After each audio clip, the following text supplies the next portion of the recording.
അസ്സലാമു അലൈക്കും വറഹ്മത്തുള്ളാഹി. ഐശ്വര്യപൂർണമായൊരു ജീവിതം ആഗ്രഹിക്കാത്തവർ ആരാണുള്ളത്? നമുക്കൊക്കെ ജീവിതത്തിൽ ഐശ്വര്യം വേണമെന്ന് നമ്മളെപ്പോഴും ആഗ്രഹിക്കാറുണ്ട്. അങ്ങനെ ഐശ്വര്യമില്ലെങ്കിൽ പിന്നെ ജീവിതത്തിൽ എന്താണ് അർത്ഥമുള്ളത്? നമ്മുടെ ജീവിതത്തിൽ മാത്രം മതിയോ? പോരാ. നമ്മുടെ കുടുംബത്തിൽ ഐശ്വര്യം വേണം, നമ്മുടെ വീട്ടിൽ ഐശ്വര്യം വേണം, നമ്മുടെ വാഹനത്തിൽ നിർബന്ധമായും ഐശ്വര്യം വേണം, നമ്മുടെ ബിസിനസ്സിൽ നമ്മുടെ ജോലിയിലൊക്കെ ഐശ്വര്യം വേണം. അങ്ങനെ ഐശ്വര്യപൂർണമായ ജീവിതം മുന്നോട്ട് കാഴ്ചവെക്കുമ്പോഴാണ് ജീവിതത്തിലുടനീളം നമുക്ക് സന്തോഷമുണ്ടാകുന്നത്. എല്ലാ വർഷത്തിലും പുരോഗതി അള്ളാഹു താല തന്നുകൊണ്ടിരിക്കണം. അങ്ങനെ അള്ളാഹു താല തരുമ്പോൾ നമ്മുടെ ജീവിതത്തിൽ എപ്പോഴും സന്തോഷം ഉണ്ടാകും. അല്ലെങ്കിൽ എപ്പോഴും ടെൻഷനും പ്രയാസങ്ങളും പ്രതിസന്ധികളും കൂടെ വരും. കുടുംബത്തിനെ കണ്ടുകൂടാത്ത അവസ്ഥ വരും, മക്കളെ കണ്ടുകൂടാ, ഭാര്യനെ കണ്ടുകൂടാ, കച്ചവട സംബന്ധിച്ച് എല്ലാം തന്നെ മടിയാണ്, എന്തിനും മടി, വീട്ടിലേക്ക് കയറാൻ മടിയാണ്. ഇങ്ങനെ മടിയന്മാരായി വരികയും നമുക്ക് അസ്വസ്ഥത കൂടി വരികയും ചെയ്യും.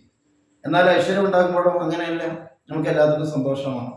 അങ്ങനെ ജീവിതത്തിലുടനീളം സന്തോഷം ലഭിക്കാൻ നമുക്ക് ചെയ്യാൻ പറ്റിയ, ജീവിതത്തിൽ എല്ലാ ദിവസവും നമുക്ക് പകർത്താൻ പറ്റിയ ഒരു ആയത്തിനെ കുറിച്ച് ഞാൻ പറയാം. പരിശുദ്ധ ഖുർആനിലെ ഒരു ആയത്ത്. പരിശുദ്ധ ഖുർആനിലെ 5-ാമത്തെ അധ്യായമാണല്ലോ സൂറത്തുൽ മാഇദ. ആ സൂറത്തുൽ മാഇദയിലെ 112-ാമത്തെ ഒരായത്തുണ്ട്. സൂറത്തുൽ മാഇദയിലെ 112-ാമത്തെ ആയത്ത്. ഈ ആയത്ത് നമ്മൾ പതിവാക്കിയാൽ ദിവസം ഒരു പ്രാവശ്യമെങ്കിലും നമ്മൾ ചൊല്ലുക. അതിനേക്കാൾ കൂടുതൽ നമുക്ക് ഓതാൻ പറ്റുമെങ്കിൽ ഓതാം. 2, 3, 5, 7, 9 ഇങ്ങനെ ഒറ്റയായി ഓതാൻ ഏറ്റവും നല്ലതാണ്. ഇങ്ങനെ നമ്മൾ ഓതുകയാണെങ്കിൽ നമുക്ക് ഐശ്വര്യം കൂടുതൽ അള്ളാഹു തആല തന്നുകൊണ്ടിരിക്കും. അതേസമയത്ത് ഒരു പ്രാവശ്യമെങ്കിലും നാം ജീവിതത്തെ പകർത്തിയാലോ, ജീവിതത്തിലുടനീളം നാം ആഗ്രഹിക്കുന്ന മുഴുവൻ വിഷയത്തിലും അള്ളാഹു തആല ഐശ്വര്യം തന്നുകൊണ്ടിരിക്കും. ജീവിതത്തിലുടനീളം സന്തോഷം നമുക്ക് ലഭിക്കുകയും ചെയ്യും.